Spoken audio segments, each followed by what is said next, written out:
Hard work, good times, special places, sharp minds, for the baby, for the team, for the hope, for the dream. We've been through everything you've been through. We've grown up proud and strong like you. We know what you want your bank to do. Core States Banks. You know us and we know you. Core States Banks. You know us and we know you.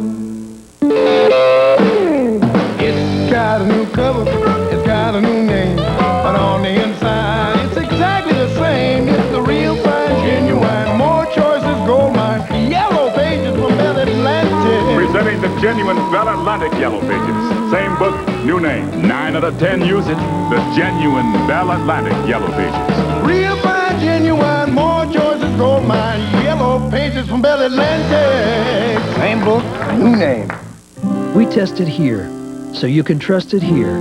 We buy so much of it for less here, so you can afford to use it here, and here, and here. From the great Atlantic and Pacific Tea Company and its 135-year heritage comes America's Choice.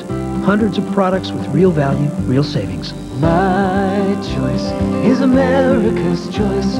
Real value, real savings. That's available exclusively at Superfresh.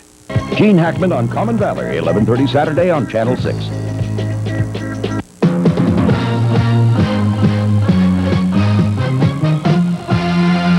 Action News, Delaware Valley's leading news program, with Gary Papa, Dave Roberts, and Jim Gardner.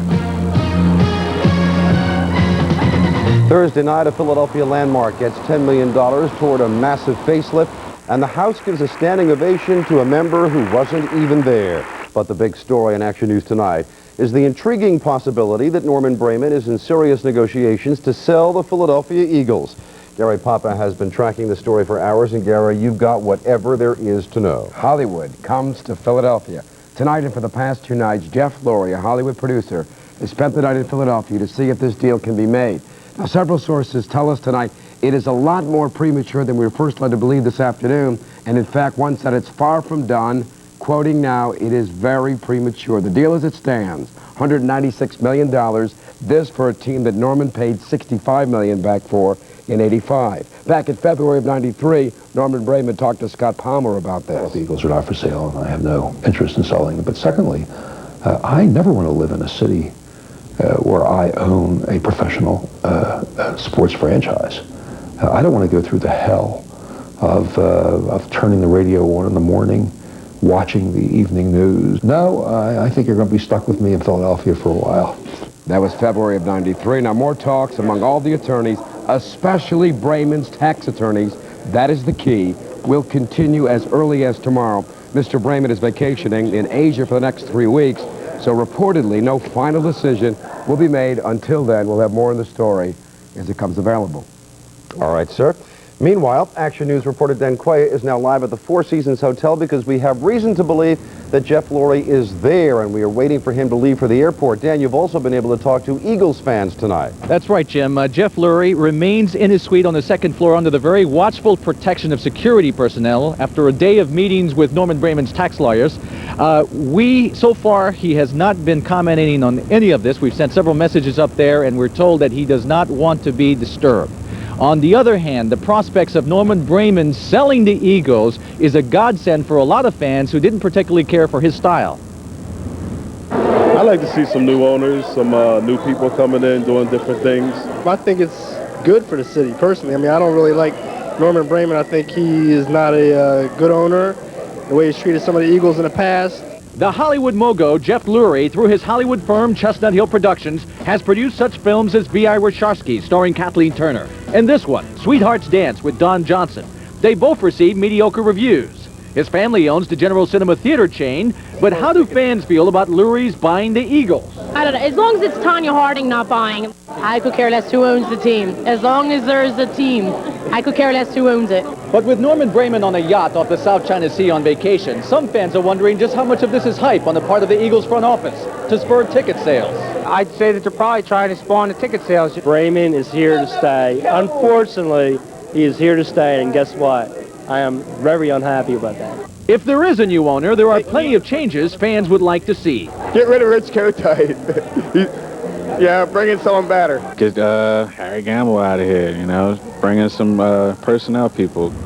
And there seems to be virtually little concern that a new owner would want to move the Eagles out of Philadelphia, knowing how successful the franchise has been here financially. So speculative or not, this town is a-buzzing tonight about the possible sale of the Eagles. I'm Dan Coyette, live on the Action Cam at the Four Seasons Hotel. Thank you, Dan. And of course, Gary Papa will have more on the possible sale of the Philadelphia Eagles later in this broadcast. Plans to create an Avenue of the Arts on South Broad Street in Philadelphia have received a major show of support. The Academy of Music is getting $10 million from the Pew Charitable Trusts. The grant also includes a strong matching requirement that could bring the amount to $15 million. The money will go toward the $44 million project to modernize the Academy.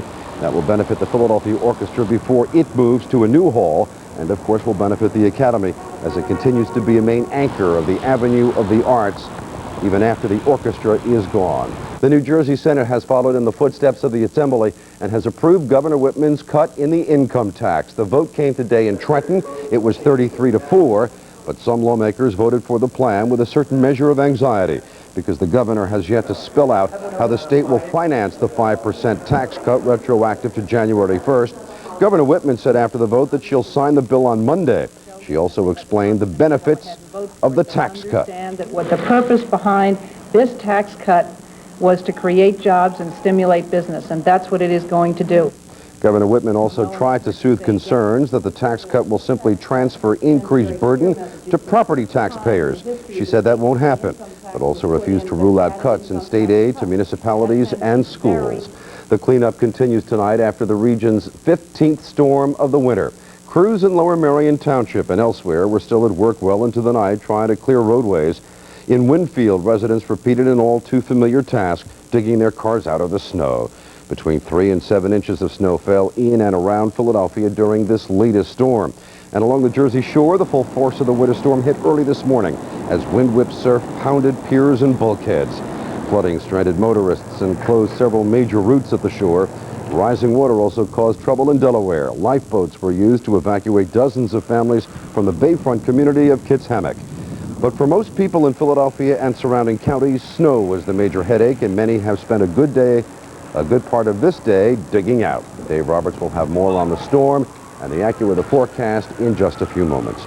Police in Philadelphia have arrested the suspected killer of a second-year medical student. Police officials say 20-year-old Ronald Owens surrendered to lawmen today and has been charged with the murder. It was December when David Atlas was shot and killed in a parking lot on City Line Avenue. He was a student at the Philadelphia College of Osteopathic Medicine. Police say both had apparently had a confrontation inside a bar across the street before closing time. Was the shooting of Hasidic Jewish students a case of Middle East terrorism come to New York, or just the result of a traffic clash? One of the Jewish students is now brain dead, another in critical condition. Police arrested 3 men, including the alleged triggerman, a Lebanese man by the name of Rashad Baz, yesterday. And today in court, Baz was ordered held without bail.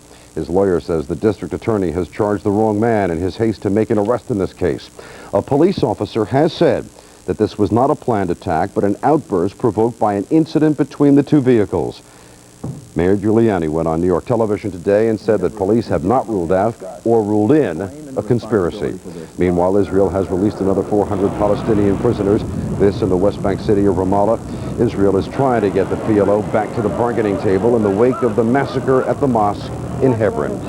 The ceasefire around Sarajevo is showing some signs of strain tonight. Small arms fire and grenade explosions rang out in the area around Sarajevo's old Jewish cemetery today. That's on the front lines between Serb and Bosnian government forces. The top UN official for the former Yugoslavia says the 3-week-old ceasefire is still holding, but he said an additional 11,000 UN soldiers are now needed to really keep the peace. President Clinton has fired another salvo in the growing trade war with Japan.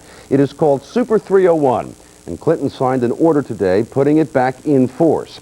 Trade Representative Mickey Cantor explained that Super 301 is ammunition not meant exclusively for Japan. This is a message to any country whose practices would constitute a serious barrier to U.S. exports. But clearly, Japan and its huge trade surplus with the U.S. is the real target. Super 301 allows the United States to impose punitive tariffs against other countries' exports. President Clinton is engaged in some Whitewater investigation damage control tonight. Clinton admitted today that he regrets that some of his own advisors received private briefings into the government's investigation of the Whitewater affair. He ordered his aides to, in his words, bend over backwards to avoid meddling in the federal investigation. So I think that it's very, very important that while all this is going on, that the activity around it should be handled in such a way as to avoid even the appearance of a conflict. But Senators Bob Dole and Alphonse D'Amato clearly questioned whether the White House is trying to influence the investigation. Dole was anything but impressed with the president's comments earlier today. It's like locking the barn when the horse is out. You know, it's a little late. Go ahead and do it until we get caught, and we'll put out a memo. Added Dole, you're asking for big trouble and showing stunningly bad judgment, those his words, when you mix politics with law enforcement. You probably haven't heard of Democratic Congressman William Hatcher of Kentucky, but he is a legend in the House of Representatives, and today he had to break a streak that will likely never be equaled. The 84-year-old Hatcher is quite ill at Bethesda Naval Hospital, and today Hatcher missed his first vote on the floor of the House since he was elected 40 years ago. House Speaker Tom Foley made a tribute to Hatcher after the vote. Said Foley, obviously, this is a sad moment for all of us. Hatcher's first vote came on January 21st, 1954, in favor of establishing the Air Force Academy. In fact, President Clinton choppered to Bethesda to spend 20 minutes with Hatcher in the hospital today, the end of an era in Congress on this Thursday. Still to come on Action News tonight, an airline investigates a bizarre mid-air crime, and 41 days after the Los Angeles quake, a small survivor emerges.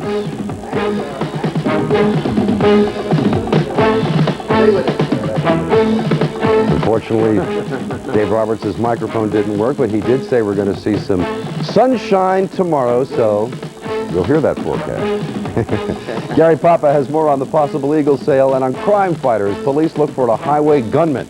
That and more when Action News continues tonight.